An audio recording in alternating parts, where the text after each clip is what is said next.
You know how it is. We all set these goals for ourselves, right?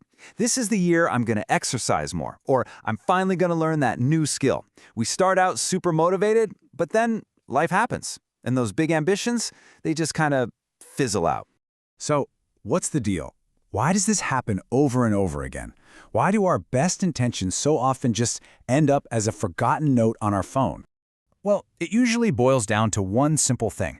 Most of our goals are actually just wishes in disguise. They're way too vague. Think about it. Get better at my job, or study more. They sound great, but what do they actually mean? There's no real plan there. But what if we could change all that?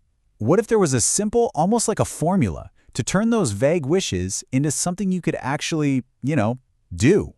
And that's exactly where the SMART goals method comes in. Honestly, the best way to think about it is like a filter. You take a fuzzy idea, a wish, you pour it through this filter, and what comes out the other side is a clear, actionable plan. It gives our goals the structure they've been missing. So let's break down what makes a goal SMART. First up, the S. This stands for specific. Your goal needs to be absolutely crystal clear, no gray areas. You have to know exactly what you're trying to do. Next, we've got M for measurable.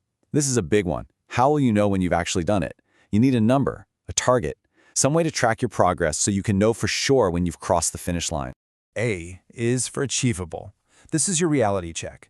Is this goal actually possible for you right now? It should definitely stretch you a bit, but it shouldn't be a total fantasy. It has to be within the realm of possibility. Then there's R for relevant. You gotta ask yourself, why does this goal even matter? Does it fit into your bigger picture? A goal is so much easier to stick with when you know exactly why you're putting in the effort. And finally, T for time-bound. Every single goal needs a deadline. Without that target date, there's just no urgency, and you know how it goes. Someday very easily becomes never. Okay, let's see how this all clicks together with a real-world example, like writing a report. Is it specific? Yep, finish the first draft. Is it measurable? You bet, write 1,000 words. Achievable? Totally, because it's based on what you already do daily. Is it relevant? For sure, it's for that big client meeting. And is it time-bound? Absolutely, Friday at 3 p.m. See the difference? That's not a vague task anymore. That's a mission. And that's the real magic of it. This whole process forces you to get clear. And once you have that clarity, you unlock this incredible focus.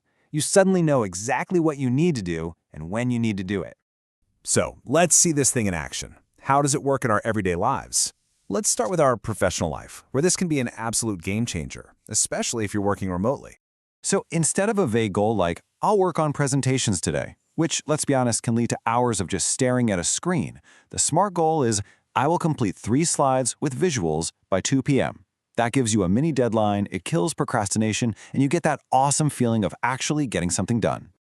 And hey, this isn't just for the 9-to-5 crowd. This same logic is incredibly powerful for anyone who's studying.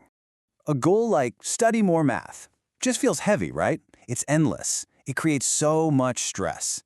But what about, I will solve 10 algebra problems before lunch? Now that has a clear beginning and a clear end.